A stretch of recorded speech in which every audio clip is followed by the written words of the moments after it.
All right, Harry Potter and the Chamber of Secrets, Chapter 15, Aragog. Summer was creeping over the grounds in the castle. Sky and lake alike turned periwinkle blue, and flowers large as cabbages burst into bloom in the greenhouses. But with no Hagrid visible from the castle windows, striding the grounds with Fang at his heels, the scene didn't look right to Harry. No better, in fact, than the inside of the castle, where things were so horribly wrong. Harry and Ron had tried to visit Hermione, but visitors were now barred from the hospital wing. "We are taking no more chances," Madame Pomfrey told them severely through a crack in the hospital door. "No, I'm sorry. There's every chance the attacker might come back to finish these people off." With Dumbledore gone, fear had spread as never before, so that the sun warming the castle walls outside seemed to stop at the mullioned windows. There was barely a face to be seen in the school that didn't look worried and tense, and any laughter that rang through the corridors sounded shrill and unnatural and was quickly stifled. Harry constantly repeated Dumbledore's final words to himself. "I will only truly have left this school when none here are loyal to me. Help will always be given at Hogwarts to those who ask for it." But what good were those words? Who exactly were they supposed to ask for help when everyone was just as confused and scared as they were? Hagrid's hint about the spiders was far easier to understand. The trouble was, there didn't seem to be a single spider left in the castle to follow. Harry looked everywhere he went, helped, rather reluctantly, by Ron. They were hampered, of course, by the fact that they weren't allowed to wander off on their own, but had to move around the castle in a pack with the other Gryffindors. Most of their fellow students seemed glad that they were being shepherded from class to class by teachers, but Harry found it very irksome. One person, however, seemed to be thoroughly enjoying the atmosphere of terror and suspicion. Draco Malfoy was strutting around the school as though he had just been appointed head boy. Harry didn't realize what he was so pleased about until the potions lesson about a fortnight after Dumbledore and Hagrid had left, when, sitting right behind Malfoy, Harry overheard him gloating to Crabbe and Goyle. "I always thought that Father might be the one who got rid of Dumbledore," he said, not troubling to keep his voice down. "I told you he thinks Dumbledore's the worst headmaster the school's ever had. Maybe we'll get a decent headmaster now, someone who won't want the Chamber of Secrets closed. McGonagall won't last long, she's only filling in." Snape swept past Harry, making no comment about Hermione's empty seat in Cauldron. "Sir," said Malfoy loudly, "Sir, why don't you apply for the headmaster's job?" Now, Malfoy," said Snape, though he couldn't suppress a thin-lipped smile. "Professor Dumbledore has only been suspended by the governors. I dare say he'll be back with us soon enough."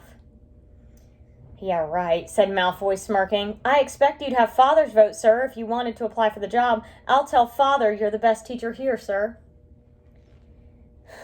Snape smirked as he swept off around the dungeon, fortunately not spotting Seamus Finnegan, who was pretending to vomit into his cauldron. "I'm quite surprised the mudbloods haven't all packed their bags by now," Malfoy went on. "Bet you 5 galleons the next one dies. Pity it wasn't Granger." The bell rang at that moment, which was lucky. At Malfoy's last words, Ron had leapt off his stool, and in the scramble to collect bags and books, his attempts to reach Malfoy went unnoticed. "Let me at him," Ron growled as Harry and Dean hung onto his arms. "I don't care. I don't need my wand. I'm going to kill him with my bare hands." "Hurry up, I've got to take you all to herbology," barked Snape over the class's heads, and off they went, crocodile fashion, with Harry, Ron, and Dean bringing up the rear, Ron still trying to get loose. It was only safe to let go of them when Snape had seen them out of the castle, and they were making their way across the vegetable patch towards the greenhouses. The herbology class was very subdued. There were now 2 missing from their number, Justin and Hermione. Professor Sprout set them all to work pruning the Abyssinian shrivel figs. Harry went to tip an armful of withered stalks onto the compost heap and found himself face to face with Ernie Macmillan.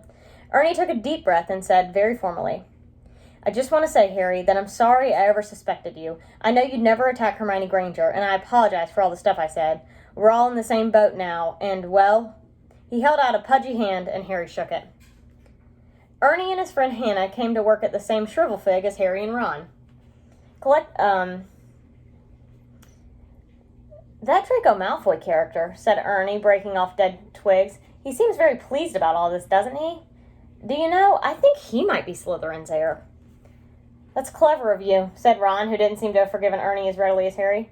"Do you think it's Malfoy, Harry?" Ernie asked. "No," said Harry, so firmly that Ernie and Hannah stared. A second later, Harry spotted something that made him hit Ron over the hand with his pruning shears. "Ouch! What are you—" Harry was pointing at the ground a few feet away. Several large spiders were scurrying across the earth. "Oh, yeah," said Ron, trying and failing to look pleased, "but we can't follow them now." Ernie and Hannah were listening curiously. Harry watched the spiders running away. Looks like they're heading for the Forbidden Forest. And Ron looked even unhappier about that. At the end of the lesson, Professor Sprout escorted the class to their Defense Against the Dark Arts lesson. Harry and Ron lagged behind the others so they could talk out of earshot. We'll have to use the invisibility cloak again, Harry told Ron. We can take Fang with us. He's used to going into the forest with Hagrid. He might be some help. Right, said Ron, who was twirling his wand nervously in his fingers. Aren't there supposed to be werewolves in the forest? He added as they took their usual places at the back of Lockhart's classroom. Preferring not to answer that question, Harry said, there are good things in there, too. The centaurs are all right, and the unicorns. Ron had never been in the Forbidden Forest before. Harry had entered it only once, and had hoped never to do so again. Lockhart bounded in the classroom, and the class stared at him. Every other teacher in the place was looking grimmer than usual, but Lockhart appeared nothing short of buoyant. Come now, he cried, beaming around him. Why all these long faces? People swapped exasperated looks, but nobody answered. Don't you people realize, said Lockhart, speaking slowly as though they were all but dim, the danger has passed. The culprit has been taken away. Says who? Said Dean Thomas loudly. My dear young man, the Minister of Magic wouldn't have taken Hagrid if he hadn't been 100% sure that he was guilty, said Lockhart, in the tone of someone explaining that 1 and 1 made 2. Oh, yes he would, said Ron even more loudly than Dean. I flatter myself I know a touch more about Hagrid's arrest than you do, Mr. Weasley, said Lockhart in a self-satisfied tone. Ron started to say that he didn't think so somehow, but stopped in mid-sentence when Harry kicked him hard under the desk. We weren't there, remember? Harry muttered. But Lockhart's disgusting cheeriness, his hints that he had always thought Hagrid was no good, his confidence that the whole business was now at the end, irritated Harry so much that he yearned to throw Gadding with Ghouls right in Lockhart's stupid face. Instead, he contented himself with scrawling a note to Ron. Let's do it tonight. Ron read the message, swallowed hard, and looked sideways at the empty seat usually filled by Hermione. The sight seemed to stiffen his resolve, and he nodded. The Gryffindor common room was always very crowded these days, because from 6 o'clock onwards, the Gryffindors had nowhere else to go. They also had plenty to talk about, with the result that the common room often didn't empty until past midnight. Harry went to get the invisibility cloak out of his trunk right after dinner, and spent the evening sitting on it, waiting for the room to clear. Fred and George challenged Harry and Ron to a few games of Exploding Snap, and Ginny sat watching them, very subdued in Hermione's usual chair. Harry and Ron kept losing on purpose, trying to finish the games quickly, but even so, it was well past midnight when Fred, George, and Ginny finally went to bed. Harry and Ron waited for the distant sounds of 2 dormitory doors closing before seizing the cloak, throwing it over themselves, and climbing through the portrait hole. It was another difficult journey through the castle, dodging all the teachers.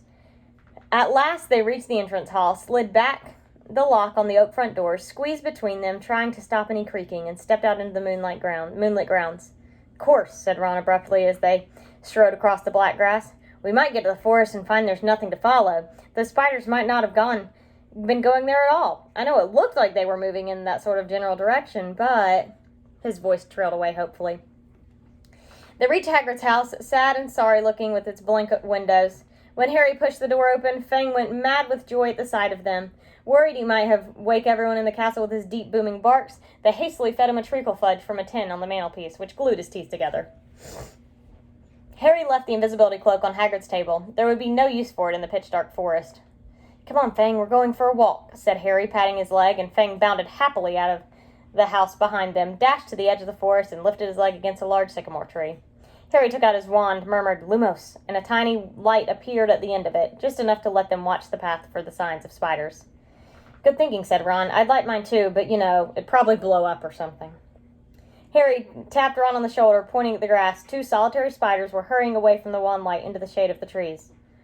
Okay, Ron sighed as though resigned to the worst. I'm ready. Let's go. So, with Fang scampering around them, sniffing tree roots and leaves, they entered the forest. By the glow of Harry's wand, they followed the steady trickle of spiders, moving along the path.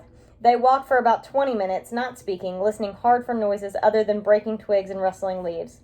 Then, when the trees had become thicker than ever, so that the stars overhead were no longer visible, and Harry's wand shone alone in the sea of dark, they saw their spider guides leaving the path. Harry paused, trying to see where the spiders were going, but everything outside his little sphere of light was pitch black. He had never been this deep into the forest before. He could vividly remember Hagrid advising him not to leave the forest path last time he'd been in here. But Hagrid was miles away now, probably sitting in a cell in Azkaban, and he had also said to follow the spiders. Something wet touched Harry's hand and he jumped backwards, crushing Ron's foot, but it was only Fang's nose. "What do you reckon?" Harry said to Ron, whose eyes he could just make out, reflecting the light from his wand.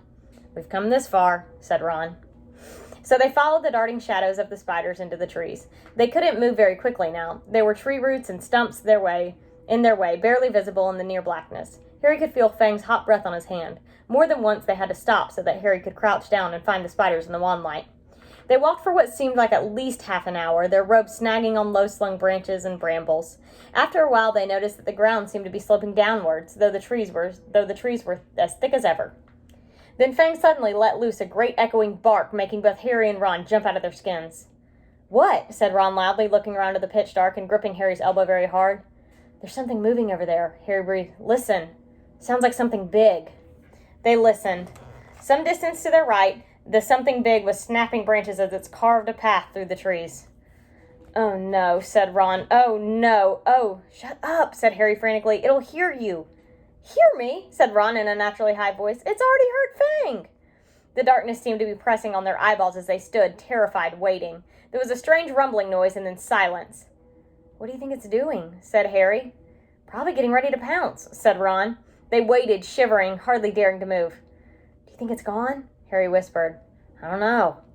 Then to their right came a sudden blaze of light, so bright in the darkness that both of them flung up their hands to shield their eyes. Fang yelped and tried to run, but got lodged in a tangle of thorns and yelped even louder. "Harry!" Ron shouted, his car braking with relief. "Harry! It's our car!" "What? Come on!" Harry blundered after Ron towards the light, stumbling and tripping, and a moment later they had emerged into a clearing.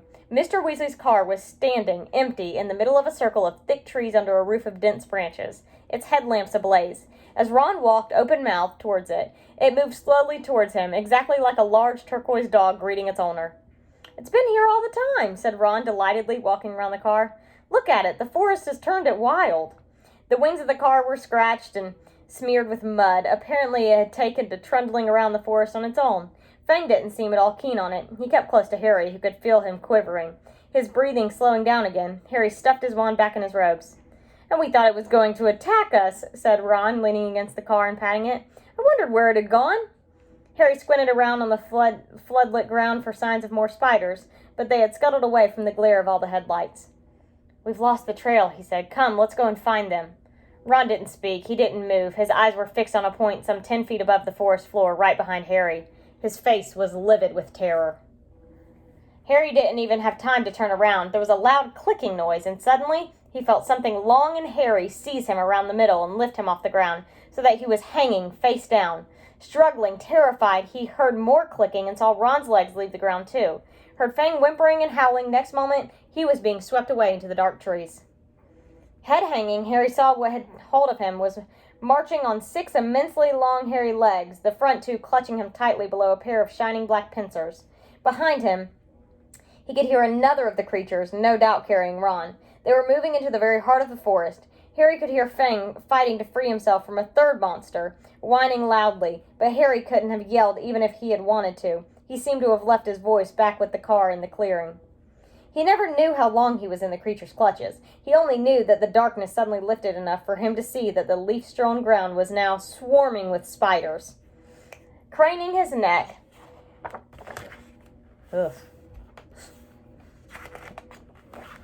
Craning his neck sideways, he realized that they had reached the rim of a vast hollow, a hollow which had been cleared of trees so that the stars shone brightly out, the worst scene his eyes had ever clapped eyes upon.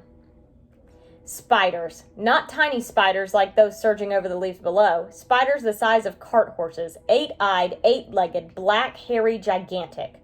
The massive specimen that was carrying Harry made its way down to the steep slope, towards a misty, doomed web in the very center of the hollow, while its fellows closed in all around it, clicking their pincers excitedly at the sight of its load. Harry fell to the ground on all fours as the spider released him. Ron and Fang thudded down next to him. Fang wasn't howling anymore, but cowering silently on the spot. Ron looked exactly like Harry felt. His mouth was stretched wide in a kind of silent scream, and his eyes were popping. Harry suddenly realized that the spider which had dropped him was saying something. It had been hard to tell because he clicked his pincers with every word he spoke. "Aragog," it called. "Aragog." And from the middle of the misty domed web, a spider the size of a small elephant emerged. very slowly. There was gray in the black of its body and legs, and each of the eyes on his ugly pincered head was milky white. He was blind. "What is it?" he said, clicking his pincers rapidly. "Men," clicked the spider who had caught Harry. "Is it Hagrid?" said Aragog, moving closer, his 8 milky eyes wandering vaguely. "Strangers," clicked the spider who had brought Ron. "Kill them," clicked Aragog fretfully. "I was sleeping." "We're friends of Hagrid's," Harry shouted. His heart seemed to have left his chest to pound in his throat. Click, click, click went the pincers of the spiders all around the hollow. Aragog paused. "Hagrid has never sent men into our hollow before," he said slowly. "Hagrid's in trouble," said Harry, breathing very fast. "That's why we've come." "In trouble?" said the aged spider, and Harry thought he had heard concern behind the clicking pincers. "But why has he sent you?" Harry thought of getting to his feet, but decided against it. He didn't think his legs would support him, so he spoke from the ground as calmly as he could. "They think, up at the school, that Hagrid's been setting a something on students. They've taken him to Azkaban." Aragog clicked his pincers furiously, and all around the hollow the sound was echoed by the crowd of spiders. It was like applause, except applause didn't usually make Harry feel sick with fear. "But that was years ago," said Aragog.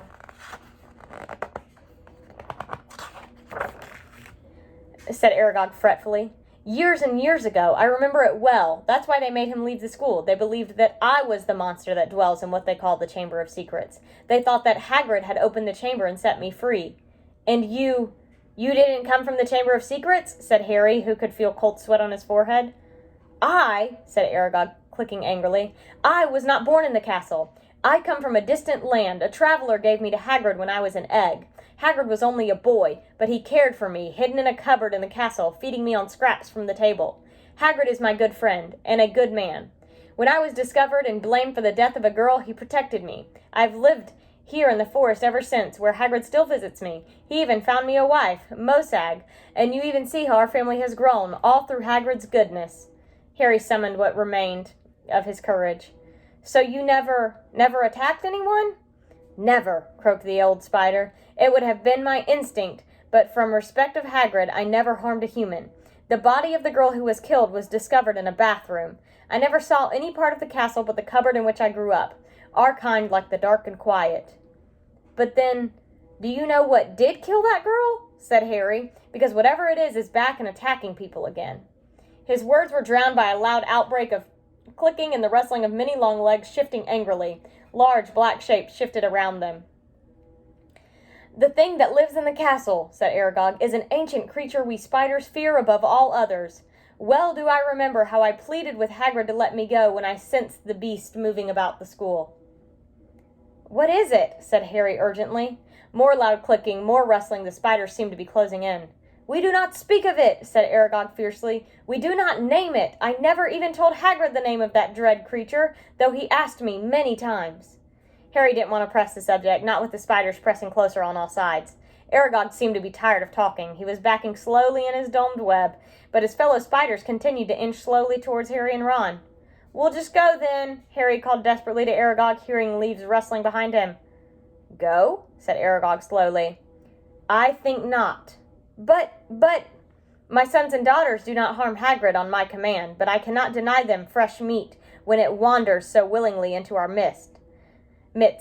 Goodbye, friend of Hagrid." Harry spun around. Feet away, towering above him, was a solid wall of spiders, clicking, their many eyes gleaming in their ugly black heads. Even as he reached for his wand, Harry knew it was no good. There were too many of them. But as he tried to stand, ready to die fighting, a loud, long note sounded, and a blaze of light flamed through the hollow.